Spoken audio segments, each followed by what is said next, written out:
Я хотел, чтобы мы вместе с вами сегодня как-то определились какими-то ключевыми моментами, которые позволят нам приблизиться к ответу на те вопросы, которые сегодня, на мой взгляд, являются актуальными для Совета.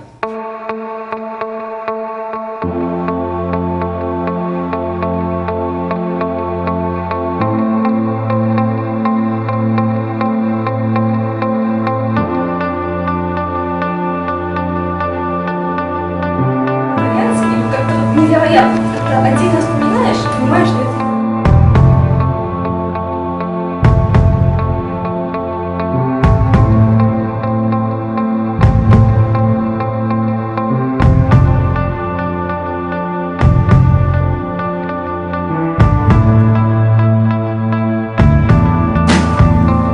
Рак говорит на татарском, Лебедь говорит на русском, Щука на английском.